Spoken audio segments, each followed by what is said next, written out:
Hello friends, আমি দুপুরে দেখো কি রান্না করছি। তো দুপুরে রান্নাটা দেখাবো আর আমি টেবিলটা কমপ্লিট করে সেটাও দেখাবো। আমি তো দেখো পটলগুলো লাল লাল করে ভেজে নিচ্ছি। তোমরা কি গোটা গোটা পটল, অনেকে পটল চিড়ে ভাজে, তাই তো। তো আমি মাঝখানে এই গায়ে কিন্তু আমি এটাকে ছেঁড়াই করে দিয়েছি। দেখো পটলগুলো কিন্তু ভীষণ সুন্দর লাগে আর ভীষণ ভালো লাগে। আর দানাগুলো, অনেকে পটলের দানা খুব ভালোবাসে, তো যাই হোক তার জন্য পটলের দানাগুলো খাওয়া যায় যেতেই পারে। আর এখানে আমি যেটা ডালটা দিয়েছি, আমি সবজি দিয়ে তোমরা ডাল করো, আমি পালং শাক দিয়ে ডাল করবো। তা কেমন করে করছি দেখাচ্ছি। দেখো এখানে মৌরি আর জিরে আর হচ্ছে লঙ্কা, আমি এটাকে ফোড়ন দেবো। ঠিক আছে।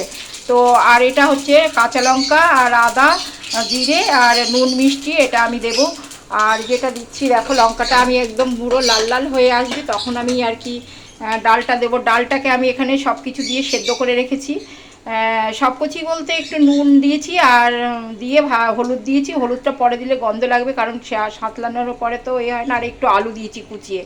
মটর ডাল দিয়ে করছি, তোমরা যে কোনো ডাল দিয়ে করতে পারো ঝাঁজ। ঠিক আছে। তো যাই হোক, আমি আর যেটা করছি, আর একটা দুপুরে তো আমি এই পটল ভাজা আর এই পালং শাক দিয়ে ডালটা করছি। তোমরা কে কোনো দিন খেয়েছো কিনা এটা আমাকে জানিও। তো ঠিক আছে। তো আমি আলুটাকে ভাতে দিয়ে দেবো, একটা লঙ্কা আছে সঙ্গে। তো আর ভেন্ডিটাকে আমি এরমভাবে এ করে নিচ্ছি, সুতো দিয়ে এরকম ছুঁচ দিয়ে এটা করে নিয়েছি, তাহলে এটা কিন্তু এলিয়ে যাবে না। তো প্রচুর ঝাঁজ। তো এটা আমার ভাত এটাই হচ্ছে। আর আজকে কিন্তু আমি বেশি কিছু করব না, ঠিক আছে। তো আমি যেটা করছি দেখো, আমি আমি হচ্ছে এই ডালটাকে এবারে দিয়ে দেবো। প্রচুর ঝাঁজ, সরি। তো এই যে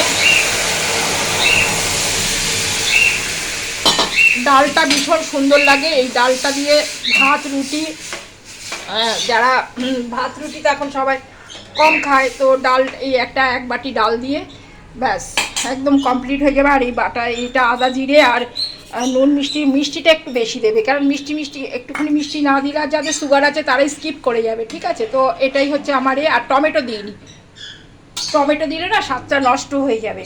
তো আমার আমি দেবো যেটা হচ্ছে একটু হিং দেবো, ঠিক আছে। একটু হিং দেবো, হিংটা দিলে পরে একদম ওই যে গোটা সেদ্ধ আছে না, ওরকম লাগবে। আর এই ডালটা একটুখানি বসা বসা টাইপের হয়ে যাবে, কারণ আর আমি এক আটি পালং শাক দিয়েছি, ছোট্ট একটা আটি।